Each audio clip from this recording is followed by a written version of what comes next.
서기 5세기 말 찬란했던 로마 제국의 지배가 끝나고 갈리아, 현 프랑스 땅에 남겨진 사람들의 절망적인 외침이었습니다. 하지만 이 거대한 혼란이 벌어진 데에는 이유가 있었습니다. 서로마 제국의 붕괴로 힘의 공백이 생긴 틈을 타 라인강 동쪽의 게르만족들이 물밀듯이 밀려들어왔기 때문입니다. 서고트족과 부르군트족이 남부를 장악하며 각축전을 벌이는 동안 북쪽에서는 프랑크족의 젊은 왕 클로비스가 두각을 나타냈습니다. 그는 단순히 무력으로 땅을 넓히는 데 그치지 않았습니다.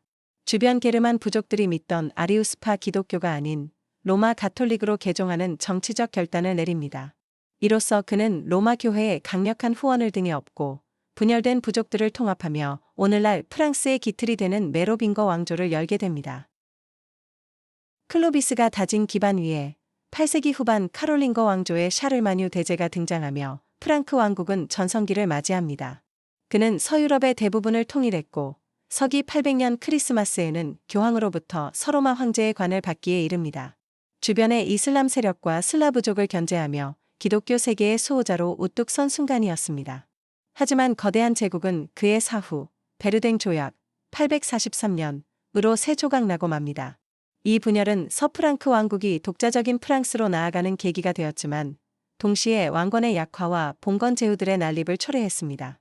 바이킹의 침략까지 겹치며 백성들의 삶은 피폐해졌고 파리 백작 위그 카페가 새로운 왕조를 열었을 때 왕의 실질적인 지배력은 파리 주변에 불과할 정도로 미약했습니다. 왕권이 미약했던 프랑스의 중세 최대의 위기가 닥칩니다. 1337년 시작된 영국과의 100년 전쟁입니다. 영국 국왕 에드워드 3세가 프랑스 왕위 계승권을 주장하며 시작된 이 전쟁은 프랑스 국토를 유린했습니다. 크레시 전투와 아젠쿠르 전투에서 프랑스 기사단은 영국의 장궁병에게 처참하게 무너졌고 15세기 초에는 파리마저 영국과 동맹을 맺은 부르고뉴파에게 넘어가며 사실상 국가의 존망이 위태로워졌습니다. 프랑스 왕국은 이제 끝났다는 탄식이 흘러나올 때 동부의 작은 마을 동레미에서 신의 계시를 받았다는 소녀 잔 다르크가 나타납니다. 그녀의 등장은 절망에 빠진 프랑스군에게 기적 같은 사기를 불어넣었고 오를레앙 포위망을 뚫어내며 전세를 역전시키는 결정적인 전환점을 마련합니다. 백년 전쟁이 상처가 아물기도 전인 16세기 후반, 프랑스는 종교개혁의 소용돌이에 휘말립니다. 가톨릭과 신교도인 위그노 사이의 갈등은 내전으로 치달았고 1572년 성 바르톨로메오 축일의 학살로 정점에 달했습니다. 파리 시내가 위그노들의 피로 붉게 물들었고 나라는 두 동강 났습니다. 스페인과 영국 등 주변 강대국들이 각자의 종파를 지원하며 개입해 상황은 더욱 복잡해졌습니다. 이 혼란을 수습한 것은 부르봉 왕조의 시조 앙리 4세였습니다. 신교도였던 그는 파리는 미사를 드릴 가치가 있다는 명언을 남기며 가톨릭으로 개종했고 1598년 낭트 칙령을 발표해 종교적 관용을 선포하며 기나긴 내전의 종지부를 찍었습니다. 앙리 4세가 다진 안정 위에서 17세기 후반 루이 14세는 절대왕정의 정점을 이룩합니다. 짐이 곧 국가다 라는 말로 대변되는 그의 통치하에 프랑스는 유럽 최강국으로 부상했습니다. 제상 콜베르를 등용해 중상주의 정책을 펼쳐 국부를 늘렸고 강력한 상비군을 바탕으로 스페인, 네덜란드 등과 잇따른 전쟁을 벌이며 영토를 확장했습니다. 화려함의 극치인 베르사유 궁전은 태양왕의 위엄을 전 유럽에 과시하는 무대였습니다. 귀족들은 궁전에 모여 왕의 시중을 드는 것을 영광으로 여겼고 왕권은 그 어느 때보다 강력해 보였습니다. 하지만 끊임없는 전쟁 비용과 화려한 궁정 생활은 국가 재정을 갉아먹고 있었고 백성들의 무거운 세금 부담은 깊은 불만의 씨앗을 잉태하고 있었습니다. 1789년 누적된 구체제, 앙시엥 레짐의 모순이 마침내 폭발했습니다. 흉년과 재정 파탄으로 고통받던 파리 시민들이 바스티유 감옥을 습격하며 프랑스 혁명의 막이 올랐습니다. 인권 선언을 통해 자유와 평등의 이상을 천명했지만 혁명은 곧 과격화의 길을 걷습니다.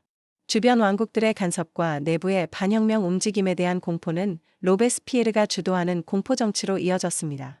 루이 16세와 마리 앙투아네트가 단두대의 이슬로 사라졌고 어제의 혁명 동지가 오늘의 적으로 몰려 처형되는 피해 숙청이 반복되었습니다.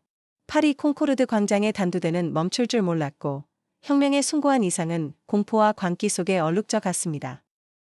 혁명의 혼란을 잠재우고 등장한 이는 코르시카 출신의 군인 나폴레옹 보나파르트였습니다. 그는 탁월한 군사적 재능으로 이탈리아와 이집트 원정에서 승리하며 국민 영웅으로 떠올랐고 1799년 쿠데타로 권력을 잡은 뒤 1804년 스스로 황제에 즉위합니다. 나폴레옹은 혁명의 이념을 전파한다는 명분 아래 전 유럽을 전쟁터로 만들었습니다. 아우스터리츠 전투에 빛나는 승리로 유럽 대륙을 제패하는 듯했으나 영국의 해상 봉쇄와 무리한 러시아 원정 실패로 몰락의 길을 걷습니다. 1815년 워털루 전투의 패배로 그의 제국은 완전히 무너졌지만 그가 남긴 나폴레옹 법전과 행정체계는 근대 국가의 모델이 되었고 혁명의 자유주의 사상은 유럽 전역으로 퍼져나갔습니다. 나폴레옹 몰락 후 19세기 프랑스는 혁명과 반동이 반복되는 격동기였습니다.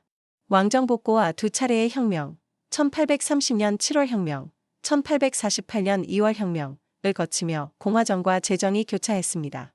이 시기 산업혁명이 본격화되며 부르주아 계급이 성장했지만 도시 노동자들의 비참한 삶은 새로운 사회 갈등을 낳았습니다. 대외적으로는 식민지 경쟁에 뛰어들어 아프리카와 인도 차이나 반도에 거대한 제국을 건설했습니다. 그러나 1870년 독일 통일을 노리던 프로이센과의 전쟁에서 참패하며 나폴레옹 3세가 포로로 잡히는 수모를 겪습니다. 파리는 프로이센군에 포위되었고 그 혼란 속에서 노동자 계급이 주도한 인류 최초의 사회주의 자치정부 파리 꼼뮌이 수립되었으나 처참하게 진압당하며 제3공화국이 출범합니다. 20세기에 접어들어 프랑스는 두 차례의 세계대전이라는 참혹한 비극을 마주합니다. 제1차 세계대전 당시 북동부 전선은 끝없는 참호전의 지옥이었습니다. 베르댕 전투에서만 수십만 명이 희생되며 한 세대의 청년들이 사라졌습니다. 간신히 승전국이 되었지만 상처는 깊었습니다.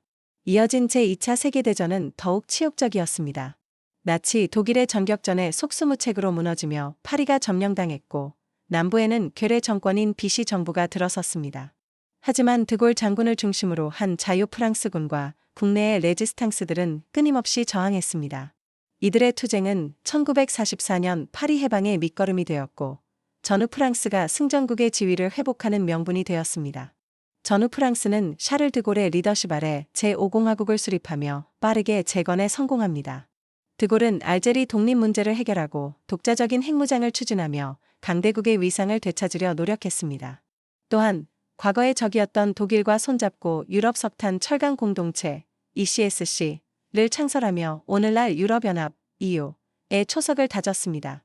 영광의 30년이라 불리는 고도성장기를 거치며 경제대국으로 발돋움했지만 1968년 68혁명은 권위주의적 사회 분위기에 대한 젊은이들의 강렬한 저항을 보여주었습니다. 현재 프랑스는 유럽 통합의 주축이자 문화 강국으로서의 자부심을 지키고 있지만 이민자 통합 문제와 테러 위협, 경제적 불평등이라는 새로운 도전에 직면해 있습니다.